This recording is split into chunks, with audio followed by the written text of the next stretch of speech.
D gang ಎಲ್ಲಿಗೆ ಬಂದಿದೆ ತನಿಖೆ? ದರ್ಶನ್ಗೆ ಸಿಗುತ್ತಾ ಮನೆಯೂಟ? D gang jail dairy.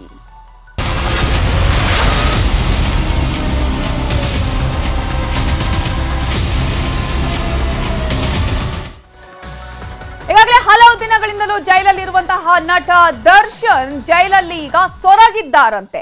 ಜೈಲಿನ ಊಟಕ್ಕೆ ಒಗ್ಗಿಕೊಳ್ಳೋದಿಕ್ಕೂ ಕೂಡ ಆಗದೆ ತನ್ನ ತೂಕವನ್ನ ಈಗ ಕಡಿಮೆ ಮಾಡಿಕೊಂಡಿದ್ದಾರೆ.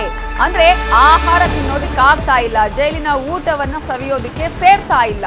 ಈ ಹಿನ್ನೆಲೆಯಲ್ಲಿ ಈಗ ಜೈಲಿನ ಊಟಕ್ಕೆ ಒಗ್ಗಿಕೊಳ್ಳದೆ ತೂಕದಲ್ಲಿ ಕಡಿಮೆಯಾಗಿದೆಯಂತೆ. ದರ್ಶನ ಆರೋಗ್ಯ ಹದಗೆಟ್ಟಿದೆ, ಚಳಿ ಜ್ವರ ಕಾಣಿಸಿಕೊಂಡಿದೆ. ಕಳೆದ 4 ದಿನಗಳಿಂದಲೂ ಕೂಡ ಚಳಿ ಜ್ವರ ಕಾಣಿಸಿಕೊಂಡಿದೆ. ಈ ಹಿನ್ನೆಲೆಯಲ್ಲಿ ಇವತ್ತು ದರ್ಶನ್ರನ್ನ ಭೇಟಿ ಮಾಡಿದ್ದಾರೆ ನಿರ್ದೇಶಕ ತರುಣ್ ಸುಧೀರ್. ದರ್ಶನ್ ಭೇಟಿ ಮಾಡಿದ್ದಾರೆ ಶಾಸಕರಾಗಿರುವ ದರ್ಶನ್ ಪುಟ್ಟಣ್ಣಯ್ಯ ಅವರು. ದರ್ಶನ್ ಆರೋಗ್ಯದ ಬಗ್ಗೆ ಇಬ್ಬರು ಕೂಡ ಮಾಹಿತಿಯನ್ನ ಕೊಟ್ಟಿದ್ದಾರೆ. ದರ್ಶನ್ಗೆ ಸಂಜೆ ವೇಳೆ ಜ್ವರ ಬರ್ತಾ ಇತ್ತು, ಕ್ಲೈಮೇಟ್ ಏರುಪೇರಿನಿಂದ ದರ್ಶನ್ಗೆ ಜ್ವರ ಕಾಣಿಸಿಕೊಂಡಿತ್ತಂತೆ. ಈಗ ದರ್ಶನ್ ಒಂದಷ್ಟು ಆರಾಮಾಗಿದ್ದಾರೆ ಅನ್ನುವ ಮಾತನ್ನ ಹೇಳಿದ್ದಾರೆ. ಈಗ ತರುಣ್ ಸುಧೀರ್ ಅವರು ಭೇಟಿ ಮಾಡಿದ್ರು, ತನ್ನ ಮದುವೆಯ ಇನ್ವಿಟೇಷನ್ ಕಾರ್ಡ್ ಅನ್ನ ಕೊಡೋದಿಕ್ಕೆ ಹೋಗಿದ್ರು. ಮತ್ತೊಂದು ಕಡೆ ಶಾಸಕ ದರ್ಶನ್ ಪುಟ್ಟಣ್ಣಯ್ಯ ಅವರು ಕೂಡ ದರ್ಶನ್ರನ್ನ ಭೇಟಿ ಮಾಡಿದ್ದಾರೆ.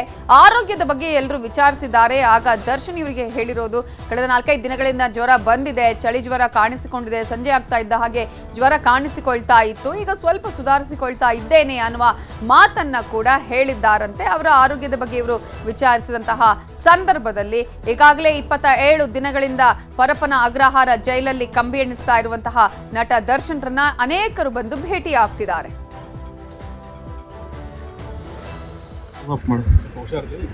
ವೈರಲ್ ಫೀವರ್ ಅಂತ ಹೇಳ್ತಿದ್ರು, ಕ್ಲೈಮೇಟ್ ರಿಕವರ್ ಆಗ್ತದೆ. ಸರ್ ಇವತ್ತು ನಮ್ಮನ್ನು ನೋಡಿದಾಗ ಫಸ್ಟ್ ಏನು ರಿಯಾಕ್ಷನ್? ಅವರು ನಾನು ಯಾವ ಸ್ಮೈಲಲ್ಲಿ ನೋಡಿ ರಿಯಾಕ್ಟ್ ಮಾಡಿದ್ರು, ಅದೇ ಒಂದು ಸ್ಮೈಲ್. ಅದೇ ಹೇಳಿದ್ರು, ಅವ್ರಿಗಿಂತ ನಮಗೆ ಅವ್ರಿಗೆ ವೀಕ್ ಆಗಿದ್ದೀವಿ ನಾವು. ಏನಿಲ್ಲ, ಬೇಸಿಕ್ಲಿ ಹೇಗಿದ್ದಾರೆ ಅವ್ರು ಹೆಲ್ತು ಅದ್ರ ಬಗ್ಗೆನೇ ಚರ್ಚೆ ಆಗಿದೆ. ಏನಿಲ್ಲ, ಮನೆ ಆರಾಮಾಗಿದ್ದೀನಿ, ಸ್ವಲ್ಪ ಜ್ವರ ಇತ್ತು, ಇವಾಗ ಬೆಟರ್ ಆಗ್ತಾ ಇತ್ತು, ಏನು ತೊಂದರೆ ಇಲ್ಲ ಅನ್ನೋ ಥರನೇ ಹೇಳಿದ್ರು. ಬೇಸಿಕ್ಲಿ ಅದ್ರ ಬಗ್ಗೆನೇ ಮಾತಾಡೋದು. ನಮ್ಗೆ ಗೊತ್ತಿದ್ದಲ್ಲ. ಸರ್ ಎಷ್ಟು ದಿನದಿಂದ ಜ್ವರದಲ್ಲಿದ್ದಾರೆ ಸರ್? ಸಾರಿ, ಎಷ್ಟು ದಿನದಿಂದ ಜ್ವರದಲ್ಲಿದ್ದಾರೆ? ಫೀವರ್ ಅಂತ ಹೇಳ್ತಿದ್ರು, ಎಷ್ಟು ದಿನದಿಂದ ಇದ್ರ ಅದನ್ನೇನು ಕೇಳಿಲ್ಲ ಸರ್, ಎಷ್ಟು ದಿವಸ ಏನಂತ ಕೇಳಿಲ್ಲ. ಬಟ್ ಅದೇ ಸ್ವಲ್ಪ ಜ್ವರ ಥರ ಇರ್ತದೆ. ನಾನು ಸಂಜೆ ಹೊತ್ತಾದ್ರೆ ಸ್ವಲ್ಪ ಜ್ವರ ಬರ್ತಾ ಇತ್ತು, ಟ್ರೀಟ್ಮೆಂಟ್ ತಗೊಳ್ತಿದ್ದಾರೆ. ಈಗ ಸ್ವಲ್ಪ ಪರವಾಗಿಲ್ಲ. ಸೊ ಹೊಳಗಿನ ಫುಡ್ ನನಗೆ ಅಡ್ಜಸ್ಟ್ ಆಗಿಲ್ಲ ಅಂತ ಹೇಳಿ 8 kg ಲಾಸ್ ಆಗಿದ್ದಾರೆ ಅಂತ ಹೇಳ್ಕೊಡ್ತೀವಿ. ಹೌದಾ? ಅದು ಎಷ್ಟು ಕೆಜಿ ಅನ್ನಿಸಲ್ಲ, ಬಟ್ ಸ್ವಲ್ಪ ವೆಯ್ಟ್ ಲಾಸ್ ಅಂತ ಕಾಣಿಸುತ್ತೆ, ಎವಿಡೆಂಟಾಗಿ ಕಾಣಿಸುತ್ತೆ. ಅವರು ಯೋಗಕ್ಷೇಮ ವಿಚಾರಿಸ್ಕೊಂಡು ಹೋಗ್ಬೇಕು. ಜ್ವರ ಇದೆ ಅಂತ ಪರ್ಮಿಷನ್ ಅಪ್ಲೈ ಮಾಡಿ ಪ್ರಕಾರ ಏನು ಪರ್ಮಿಷನ್ ಕೊಡ್ತಾರೆ ಅದ್ರ ಪ್ರಕಾರ ಹೋಗಿ ಮೀಟ್ ಮಾಡ್ಕೊಂಡು ನಿಮ್ಮ ಜೊತೆ ಏನು ಮಾತಾಡೋದು ಸರ್? ಏನೆಲ್ಲ ಚೆನ್ನಾಗಿದ್ದೀರಾ ಏನು ಅಂತ ಕೇಳಿದ್ರೆ, ಹೆಂಗೆ ನಡೀತಾ ಇದೆ ಏನು ಅಂತ ಕೇಳಿದ್ರು. ಚರ್ಚೆ ಏನೇ ನಡೀತಾ ಇದೆ ಅಷ್ಟೇ, ಇನ್ನೇನು ಇಲ್ಲ. ಮಾಮೂಲಿ ನಾವು ಹೆಂಗಿದ್ದೀವಿ, ಅವ್ರು ಹೆಂಗಿದ್ದೀವಿ. ನಾವಿಲ್ಲಿ ಬಂದಿರೋದು ಸ್ನೇಹಿತರಾಗಿ ಅವರು ಯೋಗಕ್ಷೇಮ ವಿಚಾರಿಸ್ಕೊಂಡು ಮಾತುಗಳೆಲ್ಲ ಅಷ್ಟಕ್ಕೆ ಸಿಗುತ್ತೆ. ಬೇರೆ ನಾವು ಕೇಳಿದಷ್ಟೇ ಊಟ ಚೆನ್ನಾಗಿದೆಯಾ, ಅವರಿಗೆ ಹೋಗಿದ್ದೀರಾ, ನಿಮಗೆ ನೀವು ಬೆಳಗ್ಗೆ ದಿನಚರಿ ಏನು, ಸಾಯಂಕಾಲ ಏನು ಮಾಡ್ತೀವಿ, ಈ ಥರದ್ದೆಲ್ಲ ಕೇಳ್ಕೊಂಡಿದ್ದಾರೆ. ಪುಸ್ತಕನ ಓದ್ತಾರಂತೆ ಸರ್? ಪುಸ್ತಕ ಓದ್ತಿದ್ದಾರೆ, ಸುಮಾರು ಪುಸ್ತಕಗಳು ಓದ್ತೀವಿ ಅಂತ ಹೇಳೋದು. ಆದಮೇಲೆ ಇವರು ಪುಸ್ತಕಗಳು ತಗೊಬಂದಿದ್ದಾರೆ. ಯಾವುದು ಸರ್ ಕೊಟ್ರಾ ಸರ್? ಯೋಗ ಸ್ಪೆಸಿಫಿಕ್ ಆಗಿ ಕೇಳಲಿಲ್ಲ, ಯೋಗ ಮಾಡ್ತಾರೆ. ದರ್ಶನ್ರನ್ನ ಭೇಟಿ ಆಗಿದ್ದಾರೆ ನಿರ್ದೇಶಕ ತರುಣ್ ಸುಧೀರ್ ಅವರು. ದರ್ಶನ್ ಜೊತೆ ತರುಣ್ ಸುಧೀರ್ ಮದುವೆಯ ಬಗ್ಗೆ ಚರ್ಚೆ ಮಾಡಿದ್ದಾರೆ, ಮದುವೆಯ ಬಗ್ಗೆ ಹೇಳ್ಕೊಂಡಿದ್ದಾರೆ. ನಿಗದಿತ ದಿನಾಂಕದಂದೇ ಮದುವೆ ಆಗು ಅಂತ ಹೇಳಿದ್ದಾರಂತೆ ದರ್ಶನ್. ಅಷ್ಟೊತ್ತಿಗೆ ನಾನು ಬರ್ತೀನಿ ಅಂತ ದರ್ಶನ್ ಆತ್ಮವಿಶ್ವಾಸವನ್ನ ವ್ಯಕ್ತಪಡಿಸಿದ್ದಾರಂತೆ. ಒಂದ್ ಕಡೆ ಈಗಾಗಲೇ ಇನ್ನೂ ಕೂಡ ಚಾರ್ಜ್ ಶೀಟ್ ಸಲ್ಲಿಕೆ ಆಗಿಲ್ಲ, ಅಂತಹ ಸಂದರ್ಭದಲ್ಲೂ ಕೂಡ ಬೇಲಿಗೆ ಅಪ್ಲೈ ಮಾಡಿಲ್ಲ. ಚಾರ್ಜ್ ಶೀಟ್ ಸಲ್ಲಿಕೆ ಆದ ಬಳಿಕ ಬೇಲಿಗೆ ಅಪ್ಲೈ ಮಾಡಲಿದ್ದಾರೆ ದರ್ಶನ್ ಪರ ವಕೀಲರು. ಆ ಒಂದು ಆತ್ಮವಿಶ್ವಾಸವನ್ನ ದರ್ಶನ್ ಈಗಾಗಲೇ ಇಟ್ಟುಕೊಂಡಿದ್ದಾರೆ. ಜೈಲಿನಿಂದ ರಿಲೀಸ್ ಆಗುವ ವಿಶ್ವಾಸವನ್ನ ದರ್ಶನ್ ವ್ಯಕ್ತಪಡಿಸಿದ್ದು, ದರ್ಶನ್ ರಿಲೀಸ್ ಆಗುವ ವಿಶ್ವಾಸವನ್ನ ತರುಣ್ ಸುಧೀರ್ ಅವರು ಕೂಡ ವ್ಯಕ್ತಪಡಿಸಿದ್ದಾರೆ.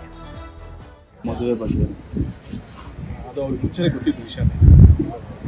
ಅದು ನಮ್ಮ ಮನಸ್ಸಲ್ಲಿ ಹೋರಾಡಿತ್ತು. ಅವರು ಯಾವುದೇ ಕಾರಣಕ್ಕೂ ನೀವು ಡೇಟ್ ಚೇಂಜ್ ಮಾಡಬೇಕು, ಏನಿದೆ ನಾನು ಬರ್ತೀನಿ ಆರಾಮ ಅವ್ರು ನಾವು ಹೇಳಿದ್ವಲ್ಲ ಸರ್, ನಮಗೆ ಅವ್ರೇನು ತಪ್ಪು ಮಾಡಿಲ್ಲ ಅನ್ನೋದು ನಾವು ನಂಬಿಕೆನಲ್ಲೇ ಇದ್ದೀವಿ. ಸೊ ಹಾಗೆ ಆಗಲಿ ಅಂತ ಪ್ರೇ ಮಾಡ್ತೀವಿ.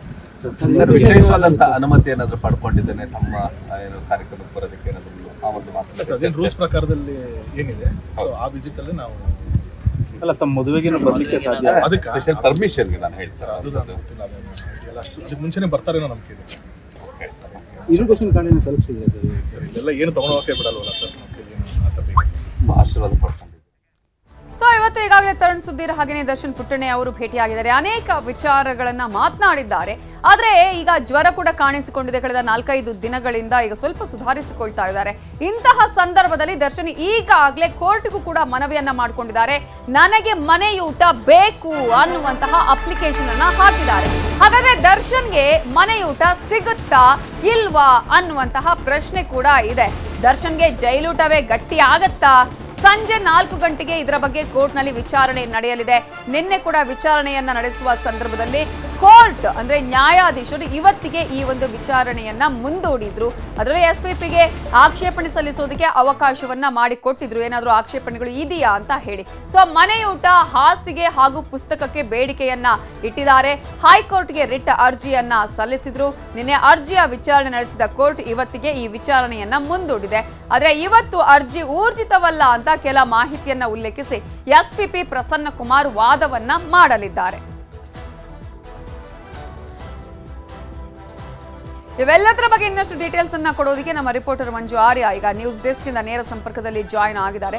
ಮಂಜುನಾಥ್, ಈಗ ನಾವು ಗಮನಿಸ್ತಾ ಇದ್ವಿ ಕಳೆದ ಕೆಲವು ದಿನಗಳಿಂದ ದರ್ಶನ್ ಆರೋಗ್ಯದಲ್ಲಿ ಸ್ವಲ್ಪ ಏರುಪೇರಾಗಿದೆ, ಜ್ವರ ಕಾಣಿಸ್ತಾ ಇತ್ತು ಅನ್ನುವಂಥದ್ದು. ಆರೋಗ್ಯ ಸ್ಥಿತಿ ಹೇಗಿದೆ? ಅದರ ಜೊತೆಗೆ ಈಗಾಗಲೇ ಭೇಟಿ ಆಗುವವರಿಗೂ ಕೂಡ ಒಂದು ರೀತಿಯ ಸಮಾಧಾನದ ಹಾಗೆ ನಾನು ಜೈಲಿನಿಂದ ಬೇಗ ಹೊರ ಬರ್ತೀನಿ ಅನ್ನುವಂತಹ ವಿಶ್ವಾಸವನ್ನು ಕೂಡ ವ್ಯಕ್ತಪಡಿಸಿದ್ದಾರೆ. ಇವೆಲ್ಲದರ ಬಗ್ಗೆ ಡೀಟೇಲ್ಸ್ ಕೊಡೋದಾದ್ರೆ ನವಿತಾ, ಮನೆ ಊಟವನ್ನು ಕೋರಿ ನಟ ದರ್ಶನ್ ಹೈಕೋರ್ಟ್ಗೆ ಒಂದು ರಿಟ್ ಅರ್ಜಿಯನ್ನು ಸಲ್ಲಿಕೆ ಮಾಡ್ಕೊಂಡಿದ್ರೆ ಒಂದು ಹೈಕೋರ್ಟ್ನಲ್ಲಿ ಅರ್ಜಿ ವಿಚಾರಣೆ ನಡೆಸಿ 4 ಗಂಟೆಗೆ ಅರ್ಜಿ ವಿಚಾರಣೆಯನ್ನು ಕೂಡ ಮುಂದೂಡಿರುವಂಥದ್ದು. ಒಂದು ಕಡೆ ನಟ ದರ್ಶನ್ ಪರವಾಗಿ ಹಿರಿಯ ವಕೀಲ ಪಣೇಂದ್ರ ಅವರು ಕೂಡ ವಾದವನ್ನು ಮಂಡನೆ ಮಾಡ್ತಾ ಇದ್ದಾರೆ. ಅದರಲ್ಲೂ ಕೂಡ ಪ್ರಮುಖವಾಗಿ ನಟ ದರ್ಶನ್ಗೆ ಆರೋಗ್ಯ ಸರಿ ಆಗ್ತಾ ಇಲ್ಲ, ಜೈಲೂಟ ಅವರಿಗೆ ಸೇರ್ತಾ ಇಲ್ಲ, ಆ ಜೈಲೂಟ ತಿನ್ನೋದ್ರಿಂದ ಅವರಿಗೆ ಆರೋಗ್ಯದ ಮೇಲೆ ಪರಿಣಾಮ ಬೀಳ್ತಿದೆ ಅನ್ನುವಂಥ ಒಂದು ಕಾರಣಗಳನ್ನ ಇಟ್ಕೊಂಡು ಅವರಿಗಾಗಲೇ ಒಂದು ಮನವಿಯನ್ನು ಕೂಡ ಮಾಡ್ಕೊಂಡಿದ್ರು. ಮನೆಯಲ್ಲಿ ಊಟ ಕೊಡೋದಕ್ಕೆ ಅವಕಾಶವನ್ನು ಮಾಡಿಕೊಡ್ಬೇಕು ಅಂತ ಹೇಳ್ಬಿಟ್ಟು ಆ ಒಂದು ನಿಟ್ಟಿನಲ್ಲಿ ಸರ್ಕಾರವು ಕೂಡ ಈಗಾಗಲೇ ಒಂದಷ್ಟು ಆಕ್ಷೇಪಣೆಯನ್ನು ಕೂಡ ಸಲ್ಲಿಕೆಯನ್ನು ಮಾಡಿದ್ದಾರೆ. ಅದರಲ್ಲೂ ಪ್ರಮುಖವಾಗಿ ನಟ ದರ್ಶನ್ ಅನ್ನ ಸುಮಾರು 15 ದಿನಗಳ ಕಾಲ ಪೊಲೀಸರು ತಮ್ಮ ಕಸ್ಟಡಿಯಲ್ಲಿ ಪಡ್ಕೊಂಡು ವಿಚಾರಣೆ ಮಾಡಿದಂಥ ಸಂದರ್ಭದಲ್ಲಿ ನಟ ದರ್ಶನ್ಗೆ ಆರೋಗ್ಯದ ಸಮಸ್ಯೆಗಳ ಬಗ್ಗೆ ಯಾವುದೇ ಮಾಹಿತಿ ಇರಲಿಲ್ಲ, ಜೊತೆಗೆ ಅವರು ಯಾವುದೇ ಡಾಕ್ಯುಮೆಂಟ್ ಅನ್ನು ಕೂಡ ಪ್ರೊವೈಡ್ ಮಾಡಿರಲಿಲ್ಲ. ಈಗ ಏಕಾಏಕಿ ಅವರು ಮನೆ ಊಟನೇ ಬೇಕು ಅಂತ ಪಟ್ಟಿಡ್ತಿರುವಂಥದ್ದು. ಈ ಒಂದು ಅರ್ಜಿಯನ್ನು ಯಾವುದೇ ಕಾರಣಕ್ಕೂ ಕೂಡ ಅಷ್ಟೇ ಕನ್ಸಿಡರ್ ಮಾಡಬಾರ್ದು ಅಂತ ಹೇಳ್ಬಿಟ್ಟು ಈಗಾಗಲೇ ಆಕ್ಷೇಪಣೆಯನ್ನು ಕೂಡ ಒಂದು ಕಡೆ ಸಲ್ಲಿಕೆಯನ್ನು ಮಾಡಿದ್ದಾರೆ. ಜೊತೆಗೆ ಹೈಕೋರ್ಟ್ ಕೂಡ ಅಷ್ಟೇ ಜೈಲಾಧಿಕಾರಿಗಳಿಗೆ ಒಂದು ಡೈರೆಕ್ಷನ್ ಅನ್ನು ಮಾಡಿತ್ತು. ನಟ ದರ್ಶನ್ಗೆ ಆರೋಗ್ಯದಲ್ಲಿ ಏರುಪೇರು ಆಗ್ತಿರುವಂಥದ್ದು ನಿಜಾನ ಸುಳ್ಳ ಮತ್ತು ಅವ್ರಿಗೆ ಈಗಾಗಲೇ ಜೈಲಿನಲ್ಲಿ ಇದ್ದಂಥ ಸಂದರ್ಭದಲ್ಲಿ ಯಾವೆಲ್ಲ ಒಂದು ಆರೋಗ್ಯ ತಪಾಸಣೆಯನ್ನು ಮಾಡಿಸಿದ್ರೆ ಆ ಒಂದು ವೈದ್ಯಕೀಯ ರಿಪೋರ್ಟ್ನ ಸಮೇತವಾಗಿ ವರದಿ ನೀಡುವಂತೆ ಒಂದು ಡೈರೆಕ್ಷನ್ ಅನ್ನು ಮಾಡಿತ್ತು. ಅದರಂತೆ ಈಗಾಗಲೇ ಜೈಲಾಧಿಕಾರಿಗಳು ಕೂಡ ವರದಿಯನ್ನು ಸಿದ್ಧ ಮಾಡ್ಕೊಂಡು ಇವತ್ತು ಕೋರ್ಟ್ನಲ್ಲಿ ಪ್ರೊಡ್ಯೂಸ್ ಮಾಡ್ತಾ ಇದ್ದಾರೆ. ಈ ಎಲ್ಲ ಅಂಶಗಳನ್ನು ಇಟ್ಕೊಂಡು ಇವತ್ತು ವಾದ ಮತ್ತು ಪ್ರತಿವಾದ ಆಗುತ್ತೆ. ಈ ಒಂದು ಸಂದರ್ಭದಲ್ಲಿ ಪಣೀಂದ್ರ ಅವರು ಈ ಬಾರಿ ನಟ ದರ್ಶನ್ಗೆ ಯಾವುದೇ ಕಾರಣಕ್ಕೂ ಮನೆ ಊಟವನ್ನು ಕೊಡಿಸಲೇಬೇಕು ಅನ್ನೋದಿಟ್ಟು ಅವರು ಕೂಡ ವಾದ ಮಾಡೋದಕ್ಕೆ ಎಲ್ಲ ರೀತಿಯಂತಹ ಆ ಒಂದು ಟ್ರೀಟ್ಮೆಂಟ್ ಕೊಡಿಸುವಂಥದ್ರಿಂದ ಹಿಡಿದು ಎಲ್ಲವನ್ನು ಕೂಡ ಈಗಾಗಲೇ ಅವರು ಕೂಡ ಕಲೆಕ್ಟ್ ಮಾಡ್ಕೊತಾ ಇದ್ದಾರೆ. ಯಾಕಂದರೆ ನಟ ದರ್ಶನ್ಗೆ ಕಳೆದ 3-4 ದಿನಗಳಿಂದ ಕೂಡ ವೈರಲ್ ಫೀವರ್ ಆಗಿದ್ದಂಥ ಕಾರಣಕ್ಕೋಸ್ಕರ ತುಂಬ ಸುಸ್ತಾಗ್ತಾ ಇದೆ. ಮತ್ತು ಅವರು ಊಟ ತಿಂದಂತಹ ಸಂದರ್ಭದಲ್ಲಿ ಅವರಿಗೆ ವಾಂತಿ ಆಗ್ತಿದೆ, ಜೊತೆಗೆ ನಿರಂತರವಾದಂಥ ಬೇದಿಗಳು ಕೂಡ ಆಗ್ತಿರುವಂಥದ್ರಿಂದ ಅವರು ಸಹಜವಾಗಿ ತೂಕವನ್ನು ಕಡಿಮೆ ಆಗ್ತಾ ಇದೆ. ಈ ನಿಟ್ಟಿನಲ್ಲಿ ಅವರಿಗೆ ನೀವು ಬೇಲನ್ನು ಅಂದರೆ ಈ ನಿಟ್ಟಿನಲ್ಲಿ ಅವ್ರ ಮನೆ ಊಟಕ್ಕೆ ಅವಕಾಶವನ್ನು ಮಾಡಿಕೊಡ್ಬೇಕು ಅನ್ನೋಂಥ ನಿಟ್ಟಿನಲ್ಲಿ ಪಣೀಂದ್ರ ಅವರು ವಾದ ಮಂಡನೆ ಮಾಡಿ ಎಲ್ಲ ರೀತಿಯ ತಯಾರಿಗಳನ್ನು ಕೂಡ ಮಾಡ್ಕೊಂಡಿದ್ದಾರೆ. ಜೊತೆಗೆ ಇಲ್ಲಿ ಪ್ರಮುಖವಾಗಿ ಜೈಲಾಧಿಕಾರಿಗಳು ಕೊಡುವಂತಹ ರಿಪೋರ್ಟ್ ಇವತ್ತು ಪ್ರಮುಖವಾಗಿರುತ್ತೆ. ಯಾಕಂದರೆ ಜೈಲಾಧಿಕಾರಿಗಳೇನಾದರೂ ಪರಪ್ಪನ ಅಗ್ರಹಾರದಲ್ಲಿರುವಂಥ 5,500 ಕೈದಿಗಳಿಗೆ ಏನು ಊಟ ಕೊಡ್ತೀವೋ ಅದೇ ಒಂದು ಊಟವನ್ನು ದರ್ಶನ್ಗೆ ಕೊಡ್ತಾ ಇದ್ದೀವಿ. ಆ ಊಟದ ಕ್ವಾಂಟಿಟಿಯನ್ನು ಕೂಡ ಈಗಾಗಲೇ ಚೆಕ್ ಮಾಡಿಸಿದ್ದು ಅದರ ಒಂದು ರಿಪೋರ್ಟ್ಗಳನ್ನು ಕೂಡ ಇವತ್ತು ಹೈಕೋರ್ಟ್ಗೆ ಸಬ್ಮಿಟ್ ಮಾಡ್ತಾ ಇದ್ದಾರೆ. ಇದೆಲ್ಲವನ್ನು ಕೂಡ ಅಷ್ಟೇ ಕೂಲಂಕುಷವಾಗಿ ಪರಿಶೀಲನೆ ಮಾಡಿದಂತಹ ಬಳಿಕ ಹೈಕೋರ್ಟ್ ಯಾವ ರೀತಿಯ ಅಂತ ಒಂದು ಆದೇಶವನ್ನು ಹೊರಡಿಸುತ್ತೆ ಅಂತ ನೋಡಬೇಕಾಗಿದೆ. ಯಾಕಂದರೆ ಒಂದು ವೇಳೆ ಏನಾದರೂ ದರ್ಶನ್ಗೆ ನಿಜವಾಗಿಯೂ ಆರೋಗ್ಯದಲ್ಲಿ ಏರ್ಪೇರ್ ಆಗ್ತಾ ಇದ್ದು ಅವರಿಗೆ ಟ್ರೀಟ್ಮೆಂಟ್ ಅಗತ್ಯತೆ ಇದೆ ಮತ್ತು ಜೈಲಿನ ಊಟ ಅವರಿಗೆ ಸೇರ್ತಾ ಇಲ್ಲ ಅನ್ನುವಂಥ ನಿಟ್ಟಿನಲ್ಲಿ ಏನಾದರೂ ಹೈಕೋರ್ಟ್ ಕನ್ಸಿಡರ್ ಮಾಡಿಕೊಂಡ್ರೆ ಅದಕ್ಕೆ ಪೂರಕವಾದಂಥ ದಾಖಲಾತಿಗಳನ್ನು ಅವರ ಪರ ವಕೀಲರು ಹೈಕೋರ್ಟ್ಗೆ ಸಬ್ಮಿಟ್ ಮಾಡಿದ್ರೆ ಬಹುತೇಕ ದರ್ಶನ್ಗೆ ಮನೆಯಿಂದ ಊಟದ ವ್ಯವಸ್ಥೆ ಮಾಡೋದಕ್ಕೆ ಅನುಮತಿ ಕೊಡುವಂಥ ಸಾಧ್ಯತೆಗಳು ಹೆಚ್ಚಾಗಿರುತ್ತೆ. ಅದು ಬಿಟ್ಟು ಏನಾದರೂ ಇವರು ಪ್ರಾಪರ್ ಆದಂಥ ಡಾಕ್ಯುಮೆಂಟ್ಸ್ ಏನಾದರೂ ಹೈಕೋರ್ಟ್ಗೆ ಕೊಟ್ಟಿಲ್ಲ ಅಂದಂಥ ಪಕ್ಷದಲ್ಲಿ ಮತ್ತು ದರ್ಶನ್ಗೆ ಜೈಲಿನಲ್ಲಿದ್ದಂಥ ಸಂದರ್ಭದಲ್ಲಿ ಯಾವುದೇ ಈ ರೀತಿ ಸಂಬಂಧಪಟ್ಟಂತ ವಾಂತಿ ಭೇದಿ ಆಗಿರ್ಬೋದು ಅಥವಾ ಆತನಿಗೆ ಪದೇ ಪದೇ ಜ್ವರ ಬರ್ತಿರುವಂಥ ವಿಚಾರ, ಇದಕ್ಕೇನಾದರೂ ಟ್ರೀಟ್ಮೆಂಟ್ ಕೊಡಿಸಿಲ್ಲ, ಇದೆಲ್ಲವೂ ಕೂಡ ಸುಳ್ಳು ಅಂತ ಏನಾದರೂ ಆದಂಥ ಪಕ್ಷದಲ್ಲಿ ನಟ ದರ್ಶನ್ಗೆ ಈ ಜೈಲೂಟವೇ ಫಿಕ್ಸ್ ಆಗುತ್ತೆ ಅಂತ ಹೇಳ್ಬೋದು. ಒಟ್ಟಿನಲ್ಲಿ 4 ಗಂಟೆಗೆ ಈ ಒಂದು ಪ್ರಕರಣದ ವಿಚಾರಣೆಯನ್ನು ಕೂಡ ಅಷ್ಟೇ ಮುಂದೂಡಿದ್ದು 4 ಗಂಟೆ ಬಳಿಕ ವಾದ ಮತ್ತು ಪ್ರತಿವಾದ ಅಂತ ಬಳಿಕ ಹೈಕೋರ್ಟ್ ಯಾವ ರೀತಿ ಅಂತ ಆದೇಶ ಕೊಡುತ್ತೆ ಅನ್ನುವಂಥದ್ದು ನೋಡಬೇಕಾಗಿರುತ್ತೆ. ನವಿತಾ, ಥ್ಯಾಂಕ್ ಯು ಮಂಜು ಅವರೇ ಡೀಟೇಲ್ಸ್ಗೆ. ಕನ್ನಡಿಗರ ನೆಚ್ಚಿನ ನ್ಯೂಸ್ 18 ಕನ್ನಡ ಈಗ ವಾಟ್ಸ್ಆಪ್ನಲ್ಲೂ ಲಭ್ಯ. ಕರ್ನಾಟಕ, ದೇಶ ವಿದೇಶಗಳ 360 ಡಿಗ್ರಿ ಸುದ್ದಿಯ ವಿವರಗಳನ್ನ ನಿಮ್ಮ ಕೈ ಬೆರಳುಗಳಲ್ಲೇ ಪಡಿಲಿಕ್ಕೆ ಈ QR ಕೋಡ್ ಅನ್ನ ಸ್ಕ್ಯಾನ್ ಮಾಡಿ, ನಮ್ಮ ಚಾನಲ್ ಫಾಲೋ ಮಾಡಿ, ನೋಟಿಫಿಕೇಶನ್ ಆನ್ ಮಾಡಿ.